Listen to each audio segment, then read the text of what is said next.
Hi everyone, myself Bhavna, welcome to Sunny coaching classes. आज हमारे साथ हैं गौरव ठाकुर।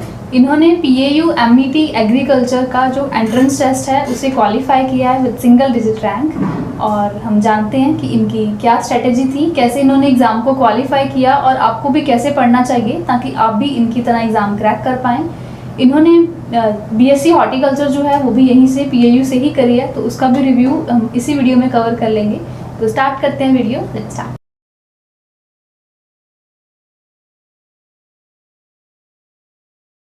सबसे पहले आप अपनी इंट्रोडक्शन दीजिए, आपका क्या नाम है और आपने BSc किस स्ट्रीम में करी और MET में आपके कितने रैंक आए हैं? हेलो, मेरा नाम गौरव ठाकुर है और मैंने BSc Punjab agriculture university Ludhiana से की हुई है। और मैंने अपने BSc हॉर्टिकल्चर में 4th ईयर प्रोग्राम में की है। हाँ, मैं डिग्री पूरी होने के बाद मैंने PAU के MET का टेस्ट दिया था, जिसमें मैंने सनी कोचिंग क्लासेस से कोचिंग भी ली थी और उसमें मेरा रैंक हॉर्टिकल्चर स्ट्रीम में 27 आया है। और मैंने फॉरेस्ट्री में भी भरा था, उसमें मेरा रैंक 9th आया है। सनी कोचिंग क्लासेस के मॉक टेस्ट भी मैंने अटेंड किए हुए थे, जो कि लास्ट 10 दिन में उन्होंने हमें करवाए थे through interactive video classes and also they have provided us some mock test on their sites. Congratulations, आपका रैंक बहुत अच्छा है। तो अब फिर आपने दोनों में से कौन सा सिलेक्ट किया है, हॉर्टिकल्चर या फिर जो आपका दूसरा कोर्स है उसमें? मैंने हॉर्टिकल्चर में लेना है। कौन सा? हॉर्टिकल्चर में आगे कौन सा सिलेक्ट किया है? हॉर्टिकल्चर में मैं वेजिटेबल को प्रेफरेंस देना चाहता हूँ, अगर वो मिल जाती है तो। नहीं तो मेरे सेकंड प्रेफरेंस है फ्लोरी। ओके, ठीक है जी। तो आपने MET की जो डेडिकेटेड स्टडी है वो कब स्टार्ट करी थी? पहले MET से पहले मैं JRF की प्रिपरेशन कर रहा था, तो टेस्ट भरना। अच्छा, मतलब लगभग महीना का आपने इसकी तैयारी करी है? हाँ जी। अच्छा, ठीक है। तो MET एग्रीकल्चर एग्ज़ाम का लेवल क्या है, इजी, मॉडरेट या टफ? हर बार मैम पेपर अलग अलग टाइप, क्वेश्चन रिपीट्स कुछ नहीं होते हैं, हर बार नए क्वेश्चन आते हैं। ठीक है। तो मॉक टेस्ट सीरीज़ का कितना रोल होता है एग्ज़ाम क्रैक करने में?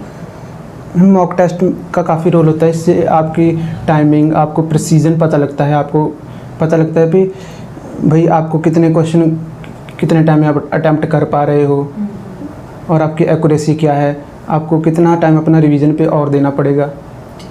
जिस टाइप के क्वेश्चन आपने किए थे पोर्टल पे या क्लासेस में जैसे करवाए वैसे ही थे एग्ज़ाम में, या एग्ज़ाम में कुछ अलग चीज़ थी? नहीं, एग्ज़ाम में वैसे ही क्वेश्चन थे काफ़ी, डिजीज़ से, सीड रेट से। इस बार सीड रेट से भी काफ़ी क्वेश्चन, डीप भी क्वेश्चन आए हुए थे कहीं सीड से। ठीक है, तो मिलते जुलते थे क्वेश्चन? हाँ, थे उसमें। पेपर देखे ऐसा तो नहीं लगा कि ये तो कुछ नया ही आ गया, ये तो कभी देखा ही नहीं था? नहीं, ऐसा नहीं था। कुछ क्वेश्चन आए थे जो रिसेंट एकदम हमारे जनरल अवेयरेंस जो रिसेंट में हुए हैं, जो इंसिडेंट्स उन पे भी आया था। करंट GDP वगैरह, करंट से काफ़ी क्वेश्चन भी आए थे, 10-15 क्वेश्चन। ठीक है, ओके।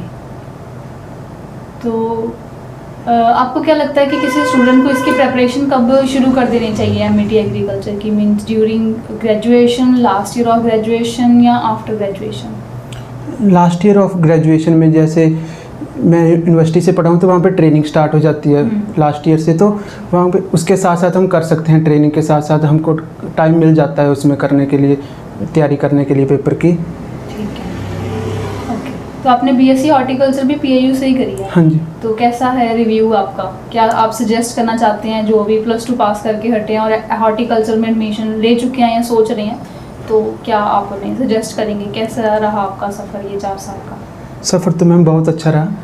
वैसे भी यूनिवर्सिटी की रैंकिंग काफ़ी हाई है, इसमें NIRF के थ्रू भी 1 और 4th आई हुई है। हाँ जी। तो वैसे तो पढ़ाई का लेवल भी बहुत अच्छा है, अच्छे से पढ़ाते हैं, प्रैक्टिकली नॉलेज भी काफ़ी मिलती है। यूनिवर्सिटी का कैंपस इतना बड़ा है, वहाँ पे प्रैक्टिकली इतने ऑर्चर्ड्स वगैरह हैं, वेजिटेबल डिपार्टमेंट अलग, वहाँ पे प्रैक्टिकली ज़्यादा वर्क भी होता है। ठीक है, मतलब प्रैक्टिकल नॉलेज पूरी मिली ग्रेजुएशन में थ्योरी के साथ? हाँ जी मैम। लॉकडाउन के चलते काफ़ी उससे तो नुकसान हुआ, पर वैसे जब हम लॉकडाउन के बाद आए तो टीचर्स ने भी काफ़ी कोऑपरेट किया हमें पे।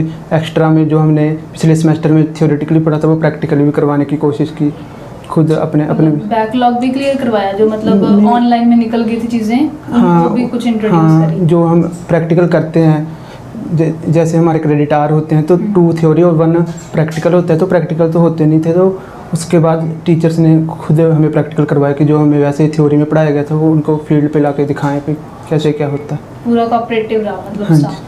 अच्छा, वैसे हॉर्टिकल्चर में थ्योरी कोर्स ज़्यादा हैं ओवरऑल या प्रैक्टिकल कोर्स ज़्यादा है? ऐसे होता है मैम, जो पढ़ा रहे हैं जैसे कल्टीवेशन ऑफ फ्रूट्स होता है, तो जो पंजाब के कंडीशन के साथ, क्लाइमेट के साथ होते हैं वो जो फ्रूट उनको प्रैक्टिकली भी वहाँ पे करवाते हैं प्रैक्टिस, जो ग्राफ्टिंग वगैरह, सोइंग कैसे करनी है, कैसे बेड्स प्रिपरेशन करने हैं और नई नई टेक्निक्स, वो तो वहाँ प्रैक्टिकली फील्ड में जाके करवाते हैं वो। अच्छा, मतलब सारा इंट्रोड्यूस करते हैं कि वाकई प्रैक्टिकल में ये चीज़ें कैसे करी जाती हैं। हाँ जी, यूनिवर्सिटी में काफ़ी खुद भी बच्चा अगर हो तो वो खुद वैसे कोई मनाही नहीं होती, कोई जाके कोई करना चाहे अपना आइडेंटिफिकेशन वगैरह जो भी करना चाहता है डिपार्टमेंट जाके, आप टीचर काफ़ी कोऑपरेटिव होते हैं। ओके, तो आपने कोई और एग्जाम्स भी दिए this year other than MET agriculture? मैंने JRF भी दिया था। उसमें कितना आ रहा आपका? आएगा अभी वो। अच्छा, हाँ जी। ठीक है। तो बीएससी हॉर्टिकल्चर में आपके आगे भी था कोई बैच या आपका फाउंडेशन बैच था या सेकेंड नंबर पे था आपका बैच? हमारा बैच फाउंडेशन बैच था। फर्स्ट बैच था, मतलब जब पीएयू में बीएससी हॉर्टिकल्चर स्टार्ट हुई तो Yes, आप ma'am. फर्स्ट बैच में थे वहाँ Yes. पे। तो कैसा लगा फिर? रिस्की नहीं लगा कि हमारा एक्सपेरिमेंटल बैच है, कहीं हम ऐसे कुछ कर दें? नहीं मैम, टीचर्स काफ़ी कंसर्न थे कि पहला बैच है तो बच्चों को ज़्यादा से ज़्यादा नॉलेज दी जाए, उनको सेटल करने की काफ़ी, मतलब हर बच्चे का कुछ ना कुछ हो जाए, तो हमें काफ़ी मोटिवेशन क्लासेस, खुद डीन सर हमें मोटिवेशन देते थे कि मतलब आपको अपना बिजनेस भी स्टार्ट कर सकते हैं, आप पढ़ाई की तरफ भी, गवर्नमेंट एग्ज़ाम की तैयारी करो, प्राइवेट जॉब की तरफ कम जाओ और मतलब कॉम्पिटिटिव एग्ज़ाम की ज़्यादा तैयारी करो, अपने बिजनेस की तरफ, मतलब हमें मोटिवेटेड रखते थे। मतलब खुद उन्होंने पर्सनल टच देने की कोशिश करी कि हर एक बच्चा अच्छी जगह पे सेटल हो जाए। हाँ जी। ठीक है। तो आप हॉस्टल में रहते थे या अप डाउन करते थे? मैं अब डे स्कॉलर अप डाउन करता था। अच्छा। तो वैसे गए होगे कभी हॉस्टल विजिट किया होगा साथ वालों हाँ, के दोस्तों साथ? के साथ तो रहते थे। तो कैसा लगता है हॉस्टल का रिव्यू कैसा है? अच्छा है, मतलब रहना चाहिए, वर्थ इट है, या पीजी बेनिफिशियल रहेगा? हॉस्टल अच्छा है मैम, जिन बच्चों की CP अच्छी है उनको अच्छा। क्यूबिकल भी हो जाता है, तो पढ़ाई के लिए तो अच्छा है। लाइब्रेरी में काफ़ी अच्छा माहौल रहता है वहाँ पे। बेस्ट हॉस्टल नंबर कौन सा आपके अकॉर्डिंग? 2 नंबर में। ठीक है। और पीएयू का बेस्ट स्पॉट कौन सा है? नेस्कैफे। ठीक है, वहाँ पे सबसे ज़्यादा मतलब वो होता है ना, सेंट्रिक पॉइंट है पूरी यूनिवर्सिटी का। और लाइब्रेरी का रिव्यू कैसा है? सारी बुक्स वहाँ पे अच्छी अच्छी वाली जो पढ़ने के लिए चाहिए? हाँ मैम, सभी मिल जाती हैं मैम जो आपको चाहिए। काफ़ी बड़ी लाइब्रेरी है, 3 फ्लोर की है। रंधावा लाइब्रेरी हाँ जी। सबसे बड़ी लाइब्रेरी। सेपरेट रीडिंग हॉल भी है साथ में, जो 24 घंटे खुले रहते हैं, और 5 बजे तक वैसे लाइब्रेरी खुली रहती है। और वहाँ पे एसी भी लगे हुए हैं? Yes ma'am. तो बाहर गर्मी से बच के भी हम अंदर बैठ के पढ़ सकते हैं? Yes ma'am. ठीक है। तो रीडिंग हॉल में होती है वाकई में पढ़ाई? पढ़ने ही जाते हैं बच्चे या बस? जो डेडिकेटेड होगा वो तो पढ़ेगा, जो नहीं होगा हाँ वो तो फोन चलाने जहाँ जाएगा वहाँ। अच्छा अच्छा, ठीक है। तो आपके एग्जाम्स कैसे होते थे हॉर्टिकल्चर बीएससी में, मतलब कि क्या शेड्यूल रहता था एग्जाम्स का? फर्स्ट टर्म होते हैं, फर्स्ट आर्ली होते हैं जिसमें 15 मार्क्स की वेटेज होती है, उसके बाद मिड टर्म होते हैं, उसके बाद फाइनल होते हैं, फाइनल के साथ प्रैक्टिकल होता है। प्रैक्टिकल में वाकई प्रैक्टिकली परफॉर्म करवा कर देखते हैं कि कहने कोई है? नहीं मैम, होता है वो तो प्रैक्टिकली होता है, सारे आइडेंटिफिकेशंस मेथड जो करवाए होते हैं हमें प्रैक्टिकल नॉलेज के लिए, वो परफॉर्म करने के लिए देते हैं। ठीक है। और अटेंडेंस कितनी की ज़रूरी है? 75% अटेंडेंस कंपलसरी है। वाकई में कंपलसरी है कि पेपर वर्क नहीं है? नहीं मैम, होता है। होता है। टीचर्स पड़ खुद, जाता है। हाँ टीचर्स खुद बोल देते हैं, जिनकी कम होती है तो वो पहले ही बोल देते हैं कि इनकी नहीं तो नहीं आने देंगे पेपर में। अच्छा, पेपर में जब ये फाइनल एंटम जैसे एग्ज़ाम होता है तो वो किस में से होता है? जो टीचर ने पढ़ाया थ्योरी नोट्स उसमें से, या जो करिकुलम में मेंशन्ड थी कोर्स कंटेंट में बुक्स उसमें से, या कुछ और पढ़ना पड़ता है? नहीं मैम, जो फॉर्म को करिकुलर फॉर्म मिलता है शुरू में, उसमें जो बुक्स रिकमेंडेड होती हैं उसमें से आता है। उसी बुक्स में से आता है? इसमें अच्छा अच्छा। आप क्या कुछ पढ़ते थे? बीएससी हॉर्टिकल्चर के साथ साथ किसी की तैयारी शुरू कर दी थी कि उस टाइम पे सिर्फ ग्रेजुएशन पर ही फोकस था?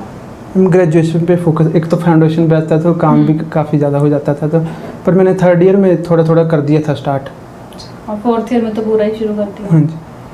ट्रेनिंग का एक्सपीरियंस कैसा रहा? कहाँ पे लगी थी आपकी ट्रेनिंग लास्ट ईयर में? मेरी ट्रेनिंग में लाडोबा लगी हुई थी।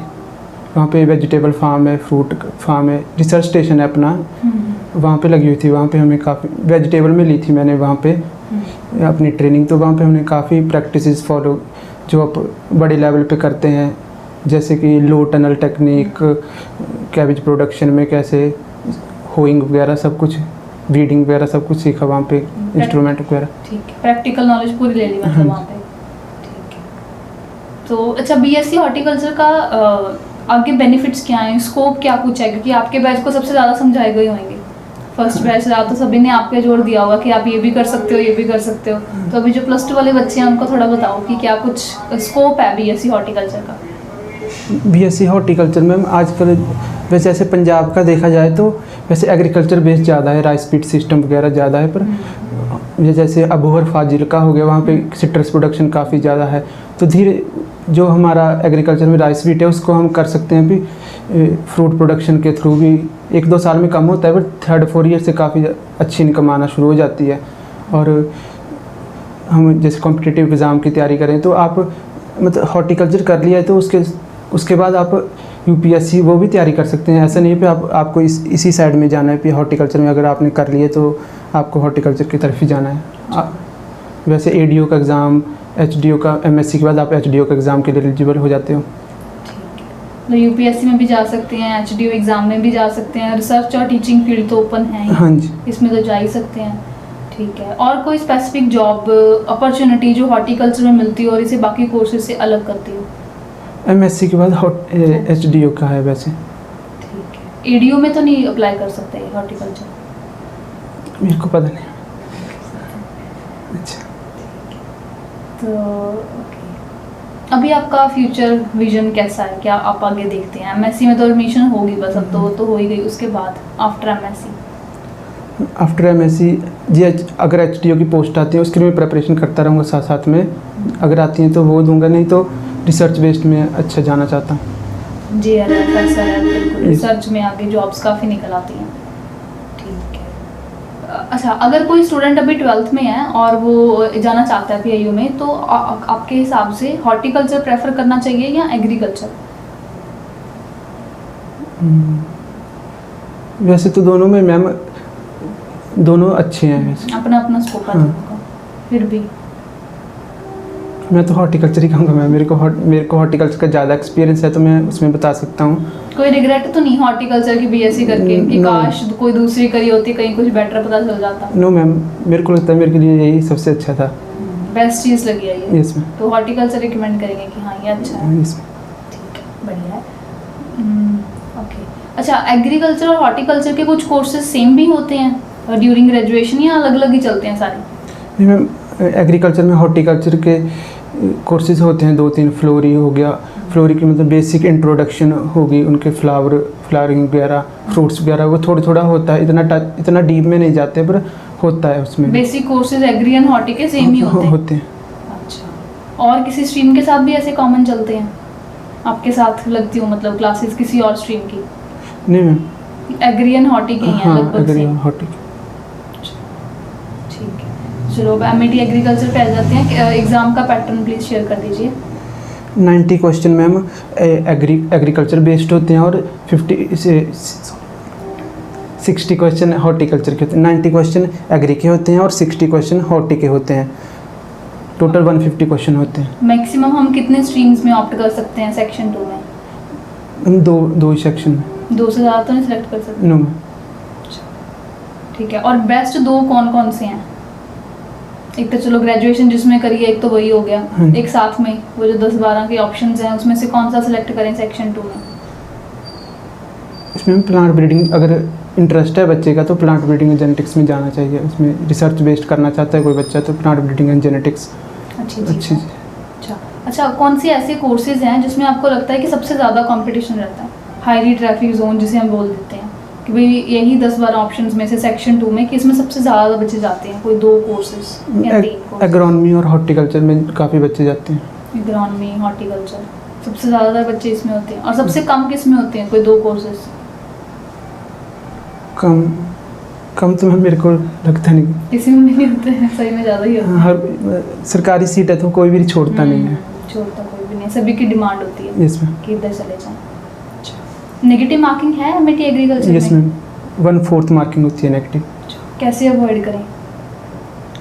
मैम सबसे पहले तो जो वो क्वेश्चन करें जो आपको पूरी तरह आते हैं। उसके बाद अगर आपको लगता है कि पेपर का लेवल टफ है या पेपर का लेवल आपको इजी लग रहा है, पर आपको नहीं आता है वो, तो आपको अटेम्प्ट करने पड़ेंगे थोड़े बहुत पे। आपने राउंड ऑफ कितने क्वेश्चंस किए थे जनरल एग्रीकल्चर में और सेकंड हॉर्टी में, या और दूसरा जो आपने किया सेलेक्ट फॉरेस्ट्री, उसमें? फॉरेस्ट्री का इस बार थोड़ा टफ आया था, काफ़ी कैलकुलेशन बेस्ड आया था, तो उसमें मैंने कम अटैम्प्ट किए थे। मतलब 50-60 क्वेश्चन थे तो उसमें मैंने 30-40 क्वेश्चन अटैम्प्ट किए थे। और हॉर्टिकल्चर में? हॉर्टिकल्चर में 60 में से मैंने 48, 49, 50 इतने कर दिए थे। ठीक है, उसमें ग्रिप अच्छी थी मतलब? इसमें। और जनरल एग्रीकल्चर में? जनरल एग्रीकल्चर में भी कम थे वैसे, इस बार टफ था जनरल एग्रीकल्चर का काफ़ी पेपर, तो 40-50 किए होंगे मैंने। 90 में से 50 नियरली की है। हाँ हाँ तो ठीक है ना, नेगेटिव मार्किंग नहीं है तो जितने किए हैं उतने सही हैं, तो बस फिर तो अच्छा बन जाता है। अच्छा, और कोई मिस्टेक जो आपको लगता है मेजॉरिटी में स्टूडेंट्स करते हैं and it should be avoided? आपको अटेंटिव होकर पेपर देना पड़ेगा। आप एक पॉइंट पे भी लो नहीं हो सकते खुद को, नहीं तो कई बार आपको होता है कि आप कंफ्यूज हो जाते हैं अपने, आपको आता भी होता है तो आप कंफ्यूज हो जाते हैं कि इसमें ये होगा कि ये होगा, तो वो आपको अवॉइड करना है। जो आपने पढ़ा हो, आपकी मेमोरी में होगा कि मैंने इसमें ही पढ़ा ये, तो आपको वही टिक करना है। ठीक है। During your MET agriculture preparation आपका डेली शेड्यूल क्या होता था? कितने घंटे सेल्फ स्टडी, कितने आवर्स तक, मतलब क्या कुछ करते थे? मैम मैंने नीम राज सुंदा पढ़ा हुआ था और साथ में पैकेज ऑफ प्रैक्टिस भी कर रहा था। सुबह मैं उठ के वैसे मतलब डेली रूटीन करके 8-9 बजे बैठ जाता था और 10-11 3-4 घंटे वैसे स्टडी को देता था। उसके बाद रिवीजन करता था शाम को आराम से, और साथ में पैकेज ऑफ प्रैक्टिस का रिवीजन होता था। डेली मतलब कितने आवर्स की सेल्फ स्टडी हो ही जाती थी? 7-8 घंटे की तो आराम से हो जाती थी। यही है ना कि मेजॉरिटी में इस टाइम पे बच्चे क्या करते हैं, सीरियस नहीं होते, वो ग्रेजुएशन में जैसे पढ़ रहे होते हैं वो उसी प्लान में पढ़ते रहते हैं। तो इस टाइम पे थोड़ा सेल्फ स्टडी सही होनी चाहिए, तभी क्लियर होता है।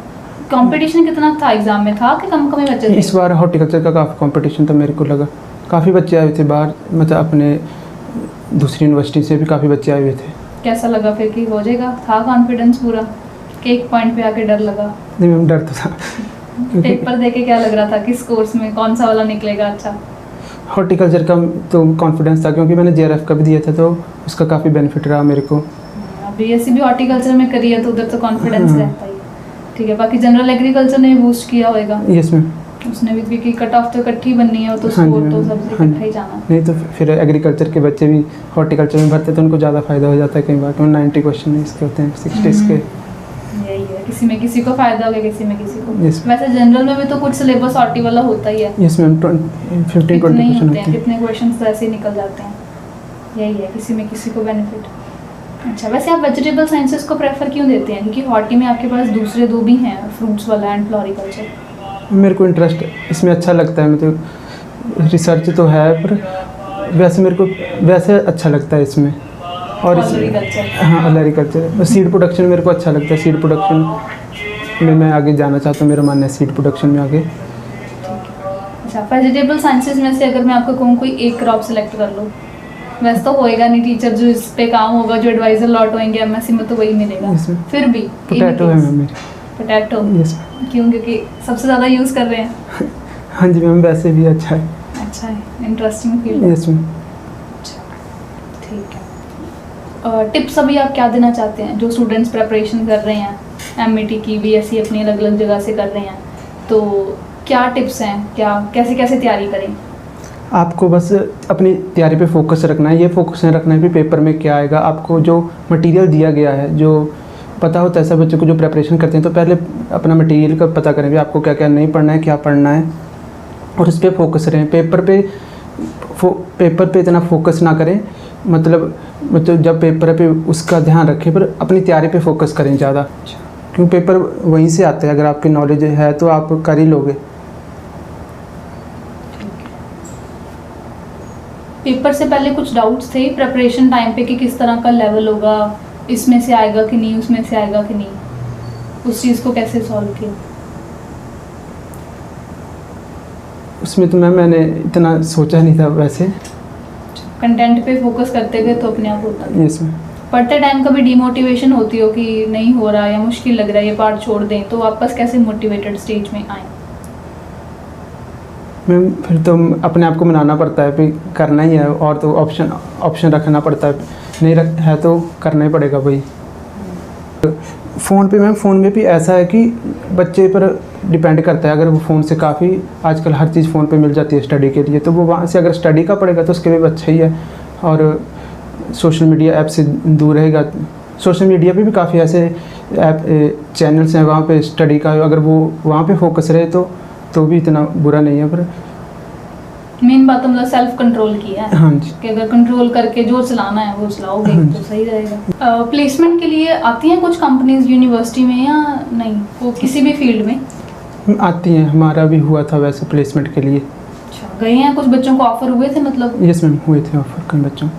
और किस किस में, क्योंकि प्लस टू के बाद भी जैसे कि बच्चों को होता है कि हम किस फील्ड में जाएं, तो किस में आपको लगता है कि हाँ प्लेसमेंट्स अच्छे ज़्यादा ऑफर हो जाते हैं अदर देन हॉर्टिकल्चर? इसमें तो है यूनिवर्सिटी में इंजीनियरिंग में काफ़ी अच्छा है, फूड टेक में काफ़ी अच्छा है मैम, एग्रीकल्चर में भी अच्छा है। अच्छा, BSc agriculture, BTech agricultural engineering और बीटेक फूड टेक्नोलॉजी।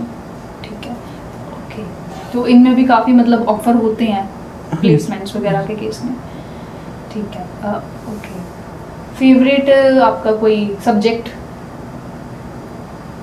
वैसे तो मैं ब्रीडिंग में भी मेरा इंटरेस्ट था, और वेजिटेबल में तो है ही। ब्रीडिंग आपने सिलेक्ट नहीं किया, आपने सिलेक्ट वहाँ पे फॉरेस्ट्री किया Yes. और वहाँ पे रैंक में सिंगल डिजिट आया। इसकी कोई खास वजह कि आपने फॉरेस्ट्री को वो प्रेफरेंस दी over plant breeding genetics? Form fill करते टाइम फॉरेस्ट्री छाया हुआ था दिमाग में।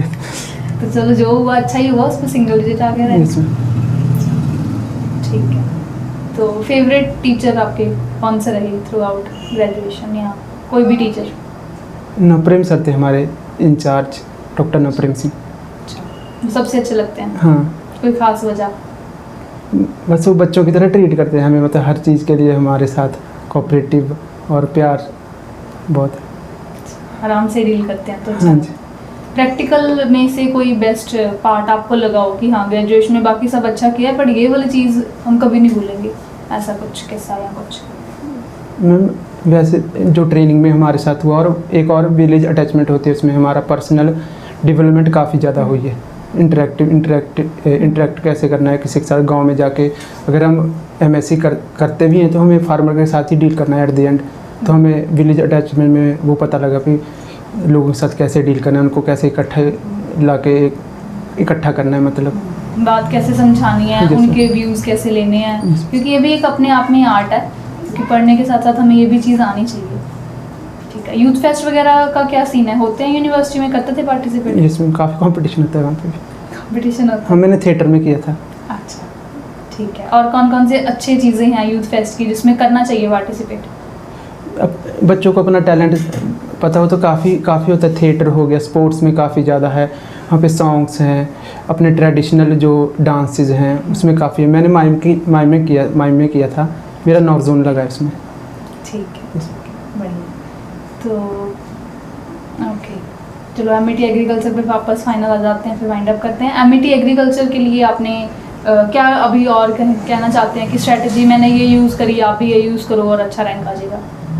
अपने सब्जेक्ट को टाइम दो, जो आपको लगता है उसमें जिसमें आप कमज़ोर हो तो उसमें ज़्यादा टाइम लगाओ, और जिसमें आप अच्छे हो उसको रिवीजन करते रहो समय समय पे। ठीक है, और मॉक टेस्ट के बारे में? हाँ, मैंने मॉक टेस्ट भी काफ़ी दिए थे, और इंटरेक्टिव क्लासेस जो लास्ट दिन में मैंने लास्ट के 10 डेज़ में लगाई थी, उसमें भी मेरी काफ़ी हेल्प हुई है। क्योंकि मैंने हॉर्टिकल्चर किया था तो एग्रीकल्चर की मेरे को मतलब एक्सपीरियंस तो था, पर जो नॉलेज मतलब बुक्स इतना डीपली हमने पढ़ा वो नहीं हुआ था हॉर्टिकल्चर में, तो काफ़ी हेल्प हुई है मेरी। क्लासेस एंड जो स्टडी मटेरियल आपने यहाँ पे फॉलो किया सनी कोचिंग क्लासेस में, वो हेल्पफुल रहा? यस मैम, काफ़ी मैम एक आइडिया मिल जाता है। अगर मान लो सब क्वेश्चन करवाए भी हैं, उनमें कुछ क्वेश्चन आ जाते हैं, कुछ नहीं आते हैं, पर आपको पता लग जाता है कि ये ऑप्शन नहीं होगा, मैंने ये पढ़ा था, इसका ये था, तो वो क्वेश्चन में ऑप्शन का कट हो जाता है। बिल्कुल, क्वेश्चन की 4 ऑप्शन है, पढ़ा होगा कि ये ऑप्शन पड़ी थी, ये नहीं पड़ी, तो वो ऑप्शन एलिमिनेट करते जब अपने आप एक आंसर आ जाएगा आपके पास। ठीक है, ओके। का ऑनलाइन आपने कोर्स ज्वाइन किया था, तो आपका कोचिंग एक्सपीरियंस कैसा रहा? कोचिंग एक्सपीरियंस बहुत अच्छा रहा वैसे, और मतलब आप कम टाइम में काफ़ी अच्छी प्रिपरेशन हो गई है मेरी इसके ज़रिए। ठीक है, तो आपको क्या लगता है सबको कम टाइम में प्रिपरेशन करनी चाहिए कि ज़्यादा टाइम लगाना चाहिए? नहीं, टाइम तो ज़्यादा लगाना चाहिए, पर मॉक टेस्ट में मतलब ये होता है कि आपको अपनी एक्यूरेसी पता चल जाती है, आपको पता लग जाता है कि मैंने जो पढ़ा है वो मेरे को माइंड में है भी कि रिवाइज करने की और ज़रूरत है। बिल्कुल, वैसे भी आप पहले JRF के चक्कर में बिजी थे, तो आपको इसके बारे में अवेयरनेस ही बाद में हुई है कि चलो अब इसके डेडिकेटेड स्टडी शुरू करते हैं। इसमें ओके, ठीक है जी। तो क्या हम आपकी इस वीडियो को अपने सोशल मीडिया प्लेटफॉर्म पे शेयर कर सकते हैं? यस। ठीक है, क्या ये वीडियो स्क्रिप्टेड थी? नो है, not at all. Thank you so much इतना टाइम देने के लिए। हम यही प्रे करते हैं कि आगे भी अपनी डिजायर्ड पोजीशन पे आप पहुँचें। Thank you so much, God bless you, and after MSc जरूर मिल के भी जाना वापस। Yes ma'am, thank you so much. Thank you.